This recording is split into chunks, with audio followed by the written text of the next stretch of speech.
ခန္ဓာတုတ်ကိုဆက်ပြီးတော့လေ့လာမယ်ဆိုရင်ခန္ဓာတုတ်တော်မှာ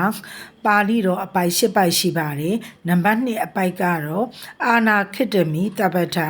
တပ္ပရာတဗ္ဗပါဏိနံတဗ္ဗသောပိနိဝါရီတိပရိဒံတံပနာမဟိအဲ့တော့ဒီနံပါတ်1ဒီ1ရဲ့ဒီအဆက်ကိုယူထားတာဒါဆိုရင်တစ်ကပါလေဒီခန္ဓာတုတ်တော်ကိုရွတ်ဖတ်တဲ့ဆယ်လို့ရှိရင်မွေစိုးတွေရဲ့အန္တရာယ်နဲ့အခြားအန္တရာယ်တွေကိုဒီကာကွယ်နိုင်တယ်ပျောက်ကင်းနိုင်တယ်အဲ့တော့ तू ကနံပါတ်2ကျတော့ဘယ်အတိုင်းအတာအထိဒီအန္တရာယ်တွေကိုတားနိုင်တယ်လဲဆိုရင်အာနာခိတမိတပ္ပထเนาะ तू ကအာနာခိရဲ့အလုံးစုံသောအာနာခိရဲ့အကျယ်ဝန်းကိုဆရာတော်ရှင်းပြထားပါတယ်အာနာခိဆိုတာစัจ java လာကဘာတသိန်းအတွင်းမှာရှိတယ်ဒါဆိုရင်စัจ java လာကဘာတသိန်းအတွင်းမှာဤပရိတော်ရဲ့စွမ်းတကူကြောင့်ငွေစိုးဒီခန္ဓာတုတ်ကိုရွတ်ဖတ်တဲ့ဆယ်မယ်ဆိုရင်စัจ java လာကဘာတသိန်းအတွင်းမှာဤဒီပရိတရားတော်ရဲ့တကူတော်တွေက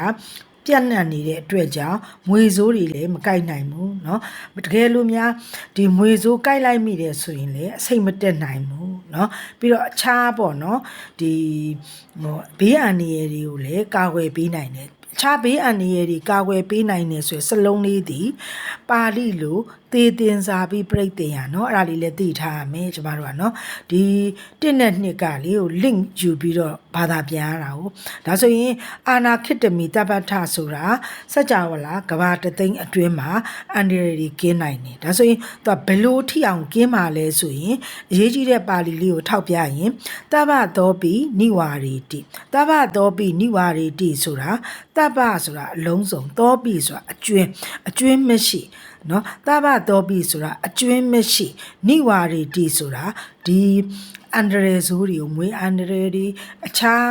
ဒီထိခိုက်နိုင်တဲ့အန္တရာယ်တွေမျိုးစုံကိုပျောက်ပြဲတားမြင်ဖယ်ရှားနိုင်တယ်နိဝါရီတိဆိုတာဖယ်ရှားနိုင်တယ်ဒါဆိုလို့ရှိရင်နံပါတ်2ပါဠိပိုက်မှာမှတ်ရမှာကရေးပြီးတော့ကြက်ပါ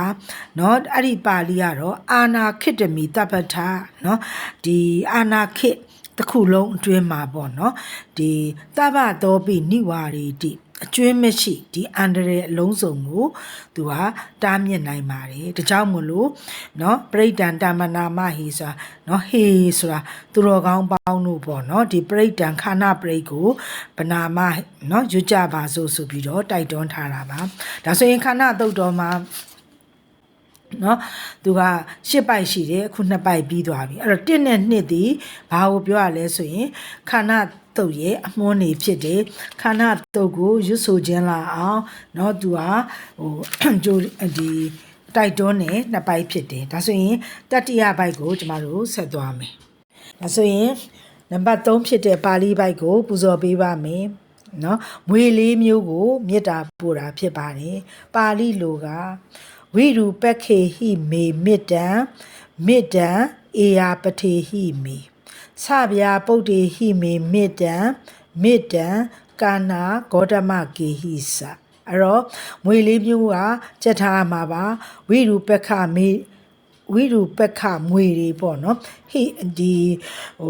ဒီပါဠိလိုအဟိဆိုတာမွေကိုပြောတာเนาะအဲ့ဒါလေးကိုခေါင်းထဲထည့်ထားမယ်ဝိရူပခေဟိမေမေတ္တံအဲ့တော့အဓိပ္ပာယ်ကတော့ဝိရူပခပေါ့နော်မွေဆိုတော့သူကငကားနဲ့လေဒီမွေကြည့်ရင်ငကားလို့ဆရာတော်ကမိတ်တဲ့အတွက်ကြောင့်မွေလို့ဘာသာပြန်လဲရတယ်ငကားလို့ဘာသာပြန်လဲရတယ်ပေါ့နော်ဒီမွေလေးမျိုးပေါ့နော်ဝိရူပက္ခနဂါဒါမှမဟုတ်ရင်ဝိရူပက္ခမွေเนาะအဲ့တော့ဒီမေဆိုတာကကျွန်ုပ်เนาะကျွန်ုပ်ဤပေါ့เนาะမေတ္တံဆိုတော့မေတ္တာပေါ့เนาะဒီဝိရူပက္ခမွေတွေကိုမေမေတ္တံပေါ့မေမေတ္တံဆိုတာကျွန်ုပ်ရဲ့မေတ္တာကိုဒါဖြစ်ပါစေတည်းပေါ့ကျွန်ုပ်နေ့မေတ္တာဒီရောက်ပါစေတည်းပေါ့เนาะတော့မေတ္တာပို့ပါတယ်ပေါ့နော်ဗမာလို့ဆိုရင်တော့ဝိရူပက္ခမွေတွေကိုကျွန်တော်ကမေတ္တာပို့ပါတယ်ပေါ့နော်တခါမေတ္တံအေယာပထေဟိမေအဲ့တော့အေယာပထမွေတွေကိုလည်းပဲမေကျွန်ုပ်ဒီမေတ္တာပို့ပါတယ်သဗျာပုတ်တေဟိမေမေတ္တံနော်သဗျာပုတ်တ ငွေတို့ကိုလည်းဒီမေမေတ္တံပေါ့နော်ကျွန်ုပ်ကမေတ္တာပို့ပါတယ်တခါကာနာဂေါတမကေဟိစနော်စဆိုတာလဲပဲပေါ့နော်ကာနာဂေါတမမွေကိုလဲပဲနော်မေမေတ္တံပေါ့နော်ကျွန်ုပ်ကမေတ္တာပို့ပါတယ်ဆိုပြီးတော့မွေလေးမျိုးကိုမေပေါ့နော်မေမေတ္တံဆိုတာကျွန်ုပ်ကမေတ္တာပို့ပါတယ်ဒါဆိုရင်မွေလေးမျိုးကိုပါဠိလိုကျွန်တော်တို့ကြက်ထားပါမယ်နော်ဒါဆိုရင်ဆက်ပြီးတော့ခါနာတုတ်ရဲ့လေးပိုင်းမြောက်ဖြစ်တဲ့ပါဠိတော်ကိုပူဇော်ပါမယ်အဲ့တော့ဒီပါဠိတော်ကတော့ခြေနဲ့ပတ်သက်တဲ့တတ္တဝါတွေကိုခွဲခြားပြီးတော့မေတ္တာပို့တာဖြစ်ပါတယ်ခုနကနံပါတ်3ပါဠိတော်ကတော့ငွေ၄မျိုးကိုမေတ္တာပို့တာအခုခြေနဲ့ပတ်သက်တဲ့တတ္တဝါ၄မျိုးကိုမေတ္တာပို့မှာပထမကတော့ခြေမရှိတဲ့တတ္တဝါတွေသူ့ကိုပါဠိလိုပူဇော်ပေးပါမယ်အပါရကေဟိမေမေတ္တံမေတ္တံဒွိပါရကေဟိမေစတုပ္ပရေဟိမေမေတ္တံမေတ္တံဘဟုတ်ပရေဟိစအဲ့တော့သူ့ရဲ့ဘာသာပြန်ရင်အပါရကေဟိမေ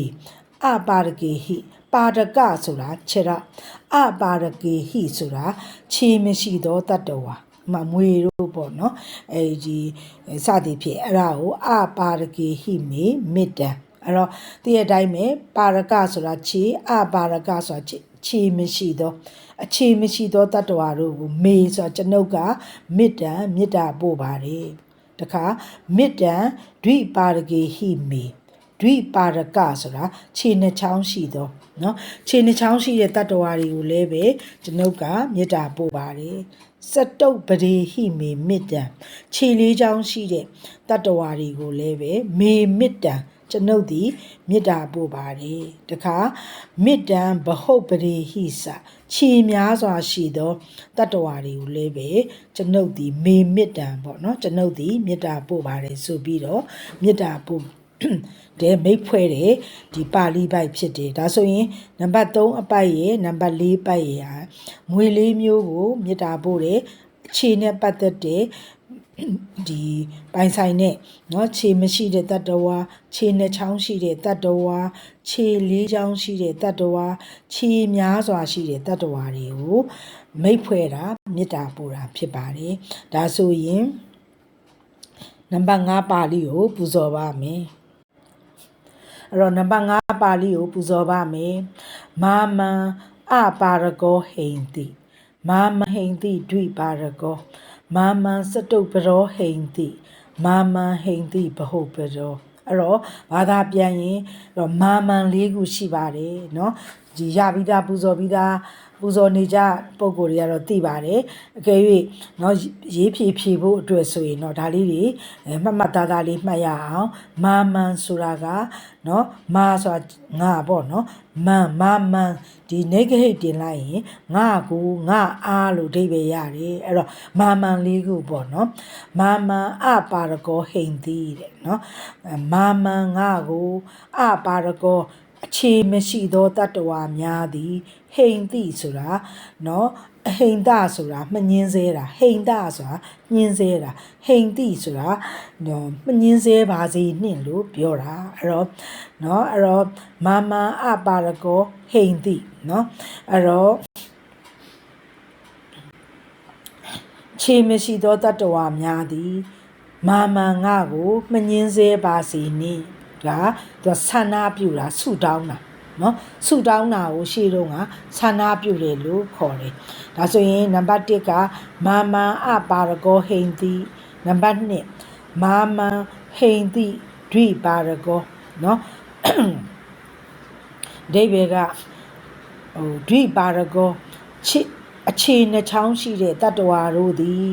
မာမန်ငါကိုပေါ့เนาะဟိန္တိမငင်းစေပါစေနှင့်နံပါတ်3မာမန်စတုပ္ပရောဟိန္တိเนาะစတုပ္ပရောဆိုတာအခြေလေးချောင်းရှိသောတတ္တဝါမျိုးတို့သည်မာမန်ငါကိုဟိန္တိမငင်းစေပါစေနှင့်နံပါတ်4ခုမြောက်မာမန်ဟိန္တိဘဟုတ်ပတောเนาะအဲ့တော့ဘဟုတ်ပတောဆိုတာခြေများစွာရှိသောတတ္တဝါတို့သည်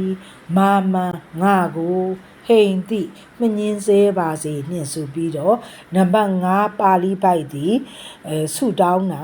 ဆန္ဒပြုတာဘာလို့ဆုတောင်းတာဆန္ဒပြုတာလဲလို့ပြောရင်တဲ့ဆရာတော်ကြီးကဆန္ဒပြုတယ်ဆိုတာเนาะအချိန်ချင်းခါကဒီလိုမျိုးထက်ခါနှုတ်အားဖြင့်၎င်းစိတ်အားဖြင့်၎င်းအချိန်ချင်းခါကရွတ်ဆိုမယ်နော်စိတ်ထဲမှာဆုံးဖြတ်မယ်ဆိုရင်လူရဲ့စိတ်တကူဟာတဲ့အင်မတန်ဒီအစွမ်းထက်တဲ့အတွက်ကြောင့်နဲ့ပြည့်တတ်ပါတယ်ဒီမှာတို့မှတ်ထားရမယ်အဲ့တော့ခန္ဓာအတုံးမှာပါဠိက10ပုဒ်ရှိတယ်အခု9ပုဒ်ပြီးသွားပါပြီခန္ဓာတုံးမှာ6ခုမြောက်ဖြစ်တဲ့ပါဠိတော်ကိုပူဇော်ပါမယ်တဗ္ဗေတ္တာတဗ္ဗေပါဏာတဗ္ဗေဘုဒ္ဓဆကေဝလာတဗ္ဗေဗတ္တရာနိပတ္တန္တုမာကိဉ္စီပါပမာဂမအဲ့တော့နံပါတ်6ဖြစ်တဲ့ဒီပါဠိဖြစ်တဲ့တဗ္ဗေတ္တာနော်တဗ္ဗေပါဏာတဗ္ဗေဘုဒ္ဓဆဒီသုံးခုဒီတတ္တဝါတွေကို၃မျိုးနဲ့ပြောလိုက်တာပါအဲ့တော့တဗ္ဗေတ္တာဆိုတာကဒီခတ်သိမ်းသောပေါ့နော်တတ္တာဆိုတာခန္ဓာ၅ပါးရှိတဲ့တတ္တဝါတို့ဒီ၎င်းပေါ့နော်အဲ့တော့တဗ္ဗေတ္တာဆိုတာခတ်သိမ်းသောခန္ဓာ၅ပါးရှိသောတတ္တဝါတို့ဒီ၎င်းတဗ္ဗေပါဏာဆိုတာလေပါဏာဆိုတာဒီအသက်ဝင်သက်ထွက်သက်ရှူးနေတဲ့တတ္တဝါတွေအကုန်လုံးပေါ့နော်သူကနောက်တစ်မျိုးတဗ္ဗေပါဏာဆိုတာကခတ်သိမ်းသောအသက်ရှူတတ်တဲ့တတ္တဝါတို့ကို၎င်းပေါ့နော်တတ္တဝါ၃မျိုးကိုပြောတာတဗ္ဗေတ္တာခန္ဓာ၅ပါးရှိတဲ့တတ္တဝါတို့ဒီ၎င်းတဗ္ဗေပါဏာအသက်ရှင်သောတတ္တဝါအကုန်လုံးကို၎င်းတဗ္ဗေဘုဒ္ဓဆနော်တဗ္ဗေဘုဒ္ဓဆဆိုတာဒီအလုံးထဲနဲ့ဖြစ်ပေါ်လာတဲ့ဒီခန္ဓာကိုယ်လုံးထဲရှိသောဖြစ်ပေါ်လာသောတတ္တဝါတို့ဒီ၎င်းတတ္တဝါ၃မျိုးနော်အဲ့တော့သူတို့ဒီတဲ့နော်စဆိုတဲ့အဓိပ္ပာယ်ဒီ၎င်းဆိုတဲ့အဓိပ္ပာယ်အဲ့တော့တဗ္ဗေတ္တာတဗ္ဗေပါဏာတဗ္ဗေဘုဒ္ဓအဲ့ဒါတွေအားလုံးကိုတဗ္ဗေဘုဒ္ဓစပေါ့နော်စနဲ့ပြောလိုက်တာကေဝလာဆိုတာဒီအကုန်လုံးအကျွင်းမရှိထပ်ပြီးတော့တေးကြအောင်တဗ္ဗေကိုပို့ပြီးတော့ထူကြအောင်လို့ကေဝလာထည့်လိုက်တာပါတဲ့ဒါဆိုရင်တဗ္ဗေတ္တာတဗ္ဗေပါဏာတဗ္ဗေဘုဒ္ဓစကေဝလာဘာသာပြန်ရင်နော်ခတ်သိမ်းသောဒီတတ္တဝမှန်သမျှနော်ခတ်သိမ်းသောအသက်ရှူနေသောတတ္တဝမှန်သမျှခတ်သိမ်းသောကိုထင်ရှားရှိသောကိုလုံးကိုယ်တည်းရှိသောတတ္တဝမှန်သမျှသည်ဒါတိုင်လိုက်တာ subject ပေါ့နော်သူတို့ဘာဖြစ်ရမှာတော့တဗ္ဗေဗတ္တရာနိဆိုတာကောင်းသောအာယုန်နေမှာဘိဓမ္မာလို့ဆိုရင်အိဋ္ဌာယုန်နေပေါ့နော်ကောင်းသောအိဋ္ဌာယုန်နေပတ္တန္တုတွေ့ကြုံပါစေနော်ကောင်းသောအိဋ္ဌာယုန်နေတွေ့ကြုံပါစေဒါကောင်းတာကိုတွေ့ကြုံပါစေလို့ဆုတောင်းလိုက်တာနော်တခါမာကိဉ္စီပါပမာဂမဆိုတာကတော့မာကိဉ္စီဆိုတာကတော့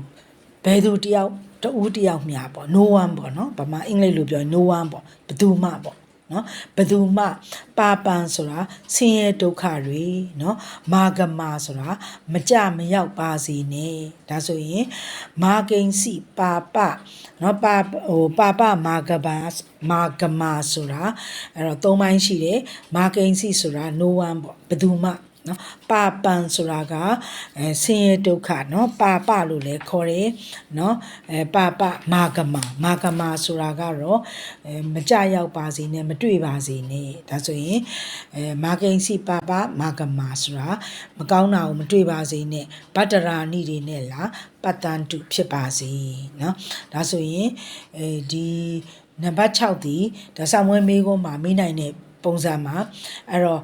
ပါဠိလိုလည်းကြက်ထားရမယ်တဗ္ဗေတ္တာတဗ္ဗေပါဏာတဗ္ဗေဘုဒ္ဓဆကိဝလာ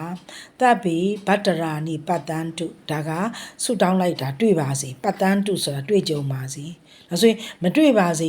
နဲ့ဆိုရယ်သူ့ရဲ့ opposite ကပါလေမာဂမနော်မတွေ့ပါစေနဲ့ဒါဆိုရင်ဗတ္တရာနိရဲ့ opposite ကရောဗတ္တရာနိဆိုတာကောင်းတဲ့အိဋ္ဌာယုန်နေဆိုရင်သူ့ရဲ့ opposite ကရောပါပပေါ့ပါဆိုတာမကောင်းတဲ့ဆင်းရဲဒုက္ခအနိဋ္ဌာယုန်နေနော်အဲ့တော့မာကိဉ္စီဆိုတာတယောက်မကြံပေါ့နော်ဒီ ဘယ်သူမှပေါ့မတွေ့ပါစေနဲ့လို့ဆုတောင်းတာအဲ့တော့ဒါဆုတောင်းတာလည်းဟုတ်တယ်မေတ္တာပို့တာလည်းဟုတ်တယ်ဒါဆိုရင်မတူတာကဘာလဲဆိုရင်ဒီမေတ္တာတုတ်ပြီးတော့ခန္ဓာတုတ်ကိုမြတ်စွာဘုရားဟောတော်မူတာအဲ့တော့မေတ္တာတုတ်မှာဆိုရင်မေတ္တာပို့ပုံက17ချက်ရှိတယ်အကျဉ်းအားဖြင့်ပေါ့နော်ဆရာတော်မင်းကွန်းဆရာတော်ဘုရားကြီးရဲ့ပုံစံတိုင်းဆိုရင်17ချက်ရှိတယ်အဲ့တော့မေတ္တာတုတ်လားမေတ္တာပို့ပုံနဲ့ဒီခန္ဓာတုတ်မှာလာတဲ့မေတ္တာပို့ပုံကမတူဘူးเนาะမေတ္တာတုတ်မှာဆိုရင်17ချက်ရှိတယ်လေကျမတို့เนาะဒီမြင်အပ်မမြင်အပ်တို့เนาะဝေနေနီးနေတို့စသည်ဖြင့်เนาะ level 1မှာဖြည့်ခဲ့ရတယ်ဒီမေတ္တာတုတ်လားမေတ္တာပို့ပုံဒီ17ချက်ရှိတယ်ဒါပေမဲ့လို့ခန္ဓာတုံမှာကြတော့တတ္တဝါတွေကိုမေတ္တာပို့ပုံဒီဘယ်နှချက်ရှိသလဲဆိုရင်ဒီပါဠိတော်6ထဲမှာပါတယ်ဘယ်နှချက်ရှိသလဲဆိုတော့ကျွန်မပါဠိလိုပူဇော်ပေးမယ်တပ်ပေဗတ္တရာနိပတ္တန္တုဓာတ်တစ်ချက်တပ်ပေခတ်သိမ်းတော့เนาะဒီတတ္တဝါတွေကပေါ့เนาะဒီတတ္တဝါအကုန်လုံးစုံပေါ့တပ်ပေဆိုတာကအဲ့ဒီကျမတို့တိတိကျကျတိတိကျကျပြောရင်တပ်ပေဗတ္တရာနိမှာဗတ္တရာနိရဲ့ရှေ့မှာရှိတဲ့တပ်ပေဆိုတာဒီเนาะသူ့အပေါ်မှာရှိတဲ့တတ္တဝါ၃မျိုးကိုလုံးပြောတာเนาะအဲ့လိုလဲသိရမယ်เนาะဒီနံပါတ်6ပါဠိတော်ဒီတဗ္ဗေတတ္တာတဗ္ဗေပါဏာတဗ္ဗေဘူတာဒီ3ခုအဲ့3ခုကိုဗတ္တရာနိရဲ့ရှေ့မှာတဗ္ဗေလို့လုံးပြောလိုက်တာအဲ့ဒီတဗ္ဗေဒီเนาะတိတိကျကျပြောပါဆိုရင်ခုနက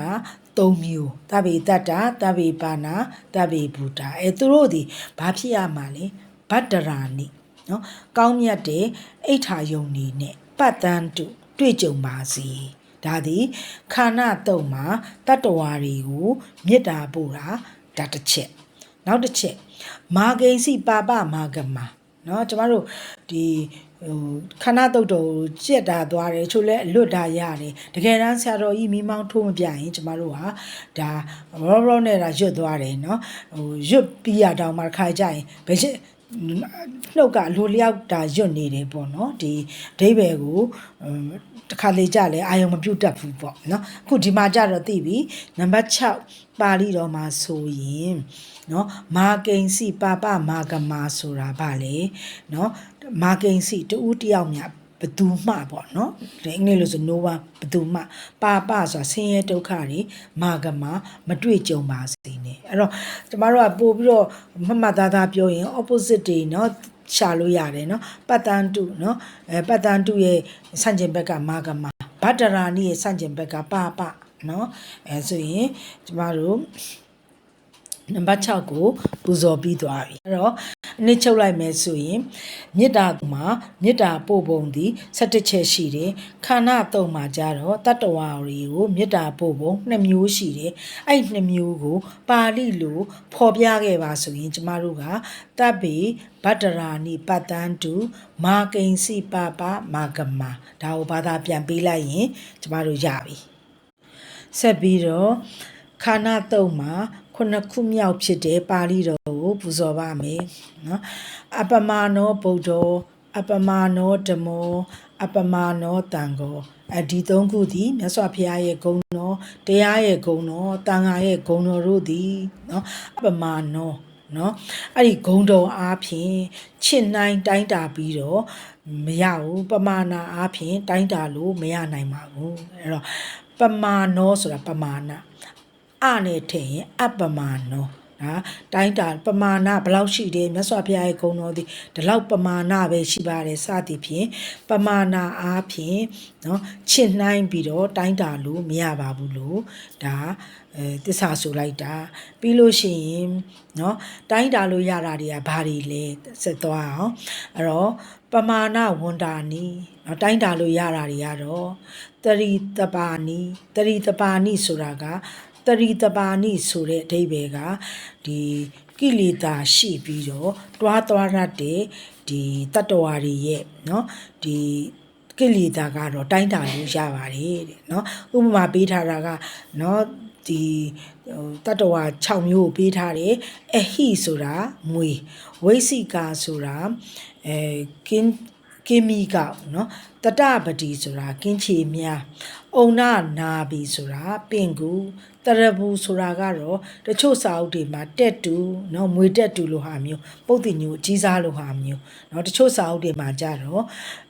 အိမ်မြောင်သဘောမျိုးဘာသာပြန်ထားတယ်အဲ့တော့တရဘူးပေါ့နော်တကယ်တော့ဒီစာအုပ်ရှေးစာအုပ်ကြီးတွေမှာဆိုရင်နော်တက်တူလို့ပြောတယ်အဲ့တော့တက်တူကိုမသိတဲ့လူတွေဆိုရင်အိမ်မြောင်သဘောမျိုးမှတ်ထားပါနော်မုတိကာဆိုတာကြွက်ကိုပြောတာဒါဆိုရင်ခုနကအပမာနောဗုဒ္ဓအပမာနောဓမ္မောအပမာနောတန်ခောအဲ့တော့တိုင်းတာလို့မရတယ်ဖရာတရားတန်ခါဒါဆိုရင်တိုင်းတာလို့ရတာကပါဠိလိုပမာဏဝန္ဒာနိတရိတပါဏိအဟိဝိသိကာတတပတိအုံနာနာဘီတရဘူးမုတိကာအဲ့ဒါလေးကိုဘာသာပြမယ်ဆိုရင်เนาะဒီအဟိဆိုတာမွေဝိသိကာဆိုတာကင်းမီကောက်တတပတိဆိုတာကင်းချေများအဲ့ဒီမှာမိတတ်ရင်ကျမတို့တရားနီးလေးနဲ့ချက်တတဆိုတာတရားကိုပြောတာဗဒဆိုတာပတိပေါ့เนาะဗဒဆိုတာခြေကိုပြောတာတတဆိုတာအရေးအတွက်ကတရားဗဒဆိုတာခြေဒါဆိုရင်တတဗဒလို့မပြောဘူးတတပတိခြေတရားလောက်ရှိတဲ့ခြေအများကြီးရှိတဲ့တတ္တဝါဆိုတော့ကင်းချေများအဲ့လိုလေးလေးပဲတရားနီးနဲ့တွဲကြရင်လည်းပဲရတတ်တယ်เนาะတတပတိပြီးတော့အုံနာနာဘီเนาะအုံနာနာဘီဒီပင်ကူတရဘူးအဲ့ဒီမှာဗတ်ထက်ချိုက်နေဘူကမှာအဲ့ဒါကတော့တက်တူသို့မဟုတ်အိမ်မြောင်ပေါ့နော်မူတိကာကျွဲ့နော်ဒီဥပမာတွေပြီးတော့အဲ့အထက်ပါတတ္တဝါကဲ့သို့ပေါ့နော်တရိတပါဏိဆိုတာဒီတွားသွားတဲ့တတ္တဝါတို့ဒီပေါ့နော်သူကခုနကမြတ်စွာဘုရားတို့တရားတော်တို့တန်ဃာတော်တို့ကအပမာနောသူကကြတော့ပမာဏဝန္တာနိတိုင်းတာလို့ရတယ်ပမာဏတိုင်းတာလို့ရတယ်နော်တိုင်းတာပမာဏတိုင်းတာလို့ရတယ်ဒါဆိုဆက်ပြောဘာဝပမာဏတိုင်းပါလဲဆိုရင်ကိလေသာကိုเนาะကိလေသာရှိတာကိုပမာဏတိုင်းတာလို့ရပါတယ်เนาะဒါဆိုလို့ရှိရင်ဒီနံပါတ်9ပါဠိတော်ကတော့ဒါမြတ်စွာဘုရားတရားတန်ခါပေါ့เนาะဒီသူတို့ရဲ့ဂုဏ်တော်တွေကဂုဏ်တော်တွေနဲ့ခုနကတွားသွားတဲ့เนาะကိလေသာရှိတဲ့သူတွေရဲ့ဒီအတိုင်းတာနဲ့ကိုနှိုင်းယှဉ်ပြီးတော့ဒါမြတ်စွာဘုရားနှင့်တကွာပေါ့เนาะတရားတော်တန်ခါတော်တို့ကိုပူဇော်လိုက်တာပါခန္ဓာတုတ်ရဲ့ရှစ်ခုမြောက်ပါဠိတော်ဆက်ပူဇော်ပါမယ်ကတာမေရခံကတံမေပရိဒံပဋိက္ကမန္တုဘူတာနိသောဟံနမောဘဂဝတောနမောတတ္တာနံသမ္မာသမ္ဗုဒ္ဓနံအဲ့တော့ဘာသာပြန်ရင်ကတာဆိုတာကပြုတ်လောက်တာပေါ့နော်ဓာန်ပြုတ်လောက်ပြီးတာပေါ့မေဆိုတာကျွန်ုပ်ပေါ့နော်ရက်ခါဆိုတာကဒီအဆောက်အရှောက်တွေအဆောင်ရှောက်အဲ့ဆိုရင်ကတာမီရက်ခံဆိုတာကျွန်ုပ်သည်ပေါ့နော်အဆောင်ရှောက်အရန်အဆောင်ရှောက်ကိုသူကဖြုတ်ပြီးပြီပေါ့အဆောင်ရှောက်ရက်ခါဆိုတာအဆောင်ရှောက်လို့ကျမတို့သိကြရအောင်အဲ့တော့ပြန်ပြောရင်ကတာမီရက်ခါအဲ့တော့ဒိဗေကမေဆိုတာကျွန်ုပ်သည်နော်ရက်ခါအဆောင်ရှောက်ကိုကတာပြုတ်အပ်ပြီးပြီတခါနောက်တစ်ခုကကတံမေပရိဒံဆိုတာအရန်တာဒါဆိုရင်ခုနလိုပဲမေကျွန်ုပ်သည်เนาะပရိဒံယန္တာကိုကတံပြုတ်ပြီးပြီအဲ့တော့ကတာတို့ကတံတို့ဆိုတာကကျမတို့ရှေ့ကဝိသတို့ဝိသံတို့လိုပဲသူကဟိုဒီပုတ်ပဲကွဲသွားတာသူရဲ့အဓိပ္ပာယ်ကအတူတူပဲပြုတ်အပ်တာပဲပြုတ်ပြီးပြီပေါ့ဒါဆိုရင်သူ့ကိုပြန်ပြောရင်ကတာမီရက်ခံကတာမီပရိဒံဒါကိုပြောမယ်ဆိုရင်ကျွန်ုပ်သည်အဆောင်လျှောက်ကိုပြုတ်ပြီးပြီကျွန်ုပ်သည်ရန်တာကိုပြုတ်ပြီးပြီဒါပြောလိုက်တာအဲ့လိုပြုတ်ပြီးရဲ့အတွက်ကြောင့်သူကဆူတောင်းမှာပေါ့နော်ဒီဆန္ဒပြုတာဆူတောင်းတာပေါ့ဘယ်လိုပြောလဲဆိုရင်သူကနော်ဒီပဋိက္ကမန္တုဘူတာနိဘူတာနိဆိုတဲ့အဓိပ္ပာယ်လေးကနော်ဒီအလုံးထဲရှိတဲ့အန္တရာယ်ပြုတဲ့တတ္တဝါတွေပေါ့နော်ဒီအန္တရာယ်ပြုတတ်တဲ့တတ္တဝါတွေဒီပဋိက္ကမန္တုဆိုတာဖယ်ရှားကြကုန် remove ပေါ့နော် remove ဖယ်ရှားလိုက်ဖယ် နော်ရှိမှမရှိနဲ့နောက်မှဘီဝေယာစသည်ဖြစ်မှာမရှိတော့နေဖဲခွာရှောင်ရှားကြပါလို့အဓိပ္ပာယ်ရတယ်အဲ့ဒါသိသင်ပါတယ်ပါဠိလိုပဋိက္ကမန္တုလို့ခေါ်တယ်ဒါဆိုရင်ပဋိက္ကမန္တုဘူတာနိရဲ့အဓိပ္ပာယ်ကအန္တရာယ်ပြုတ်တတ်တဲ့တတ္တဝါတွေဒီနော်ကျွန်ုပ်ရဲ့ဘီမှာနော်ဖယ်ရှားကြကုန်လို့နော်အဲ့လိုမျိုးသူကဆန္ဒပြုလိုက်တာအဲ့ဒါဆိုရင်သူကအဲ့လိုဆန္ဒပြုတော့အဲ့လိုဆန္ဒပြုတဲ့ဘာဖြစ်လို့သူကဒီလိုဆန္ဒပြုတာတုံးဆိုတော့သူကဖျားတွေရှင်ခိုးမှာမို့လို့ဖျားရှင်ခိုးပြီလို့ပေါ့နော်အဲ့တော့တောဟံအဲ့လိုဆန္ဒပြုတဲ့ငါဒီပေါ့နော်တောဟံဆိုတာအဲ့လိုလှုပ်ထားတဲ့ငါဒီနမောဘဂဝတောနော်ဘဂဝတော်ရင်တော့ကျမတို့ဟာမြတ်စွာဘုရားကိုရှင်ခိုးပါတယ်လို့ပဲအဓိပ္ပာယ်ရတယ်ဒီနေရာမှာကျတော့တောဟံနမောဘဂဝတော်ဆိုတာဒီဒါဘဂဝတော်ဒီဘုရားဆူဆူရှင်ခိုးလိုက်ပါတယ်ဘုရားဆူဆူရှင်ခိုးတယ်နမောဘဂဝတော်နော်ဖျားတွေများစွာကိုပွင့်တော်မူပြီးတော့ဖျားတွေကိုရှင်ခိုးပါတယ်ဘယ်သူကလဲတောဟံ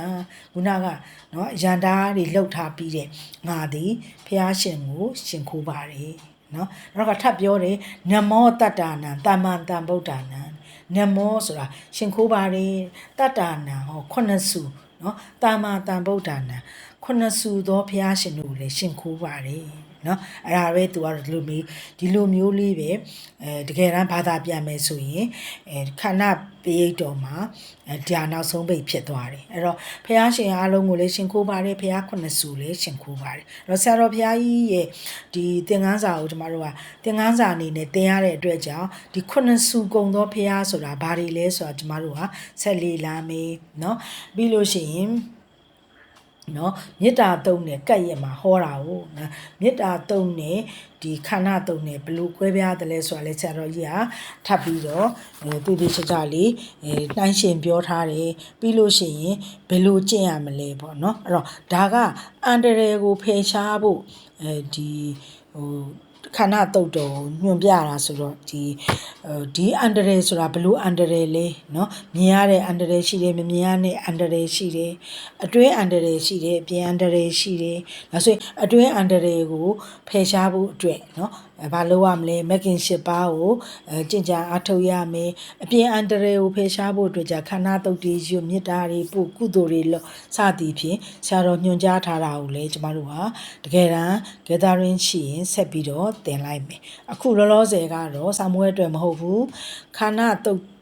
နှစ်ချုပ်ဆိုရတဲ့အတွက်ကြောင့်ခန္ဓာတုတ်နဲ့ပတ်သက်လို့သေးစိတ်ကလေးတွေသိအောင်လို့ကျမတို့က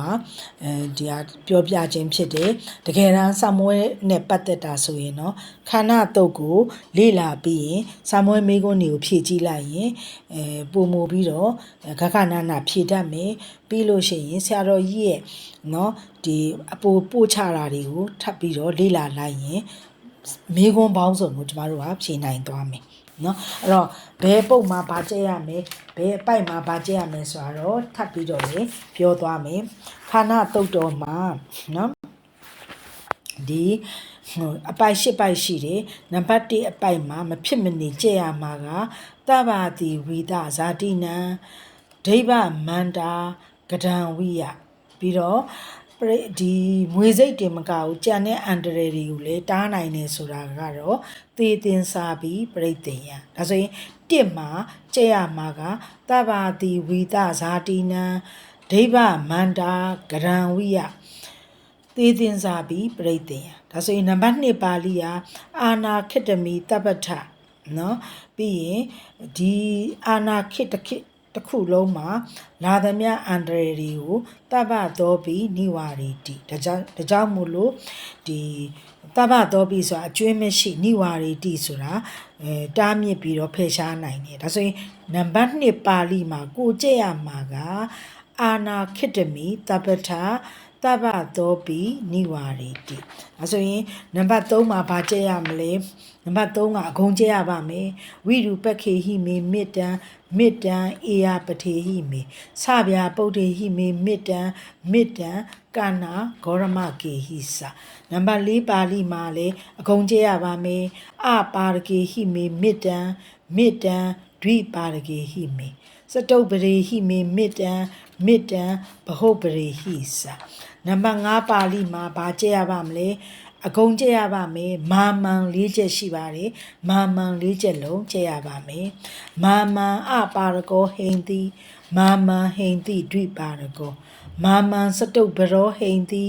မာမန်ဟိန္တိဘဟုတ်ဘရောနံပါတ်6ပါဠိမှာနော်တတ္တဝါ3မျိုးရှိပါတယ်အကုန်ကျက်ရပါမယ်တဗ္ဗေတတ္တာတဗ္ဗေပါဏတဗ္ဗေဘူတာစကိဝလာဆိုတာအကျွင်းမရှိလို့မှတ်ထားပါနော်ဒါဆိုရင်ဆူတောင်းတဲ့နှစ်ချက်ကပါလေအဲ့ဒါတတ္တဝါ3မျိုးနော်ဆူတောင်းတဲ့နှစ်ချက်ကတဗ္ဗေဗတ္တရာနိပတ္တန္တုရေးကြရပါမယ်မာကိဉ္စီပပမာကမနော်ဒါဆိုရင်နံပါတ်9ကအပမာနောဗုဒ္ဓောအပမာနောဓမ္မောအပမာနောတံဃောဒါတော့ရလောက်တယ်နော်မကြက်လေသူကဒီကဘာသာပြန်တတ်ရမယ်နောက်ပြီးတော့ဒီတတ္တဝါ6မျိုးကိုကျက်တတ်ရပါမယ်အဟိဆိုတာဘာလဲမွေဝိစီကာဆိုတာကင်းမီကောင်တတ္တပတိဆိုတာကင်းချေများအုံနာဘီဆိုတာပင့်ငူတရဘူးဆိုတာတက်တူမြင်းဆောင်အိမ်မြောင်မူတိကာဆိုတာကြွက်နော်အဲ့ဒါဆိုရင်သူတို့ကဒါနံပါတ်8ကိုရောက်သွားပြီနံပါတ်8မှာကြတော့သူကဒီပါဠိလိုကိုအဓိကမထားဘူးသူကနမောတတ္တာနံတာမန်တံဗုဒ္ဓနာမှာတတ္တာနံကိုဆရာတော်ကဒီဖျား9စုဝိပဿနာအစရှိတယ်ဖျား9စုရဲ့ဒါနာမည်တွေရေနော်သူတို့ရဲ့ဒီသာသနာပြန့်နှံ့ပုံရေသာသနာတီးနေတာရေဘာကြောင့်လဲဆိုတာကိုကျွန်တော်တို့ဆက်ပြီးတော့လေ့လာရမယ်အဲ့တော့ဖြစ်နိုင်ရင်တော့ခန္ဓာတုတ်ကိုဒီလိုမျိုးဒိဗ္ဗေလေးနဲ့ကျက်နိုင်မယ်ဆိုရင်စာမေးပွဲအတွက်လည်းကျိုးများ